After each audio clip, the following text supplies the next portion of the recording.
अहो तुम्हाला सगळं माहिती आहे, मी कोणाच्या नावाचा उल्लेख करायची गरज नाही. उद्या निवडणूक आहेत. मी वारंवार सांगतो की नांदेड जिल्ह्यामध्ये नांदेड महापालिकेच्या क्षेत्रात अशोक चव्हाणांनी 1 गुंठाही 1 इंचही जागा शिल्लक ठेवली नाही. जे पद्मश्री शामरावजी कदमांच्या काळामध्ये कला मंदिर बांधलं, आपण कला मंदिरचा इतिहास काढा. 1 रुपया शेतकऱ्यांकडून जमा करून ते कला मंदिर बांधलं. ती सांस्कृतिक चळवळ जिवंत राहिली पाहिजे. आज तिथे 300-400 कोटीचा व्यवहार करून ती जागा दिली. कुठल्या तरी सन्मान टावरवाल्याला महात्मा फुलेची मार्केट दिली, तरोडेकर मार्केट दिली.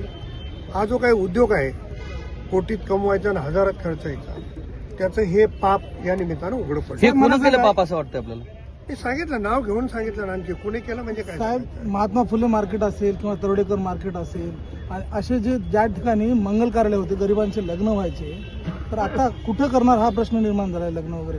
आता सत्ता त्यांच्याकडे होती आणि त्या सत्तेचा त्यांनी पुरेपूर फायदा घेतला. ते आदर्शवादी नेते आहेत. महाराष्ट्रात आदर्श घडवला नांदेडमध्ये, ते घडवण्याचा प्रयत्न, पण एक पाप या निमित्तानं त्यांचं उघडं. साहेब, खोबराकडे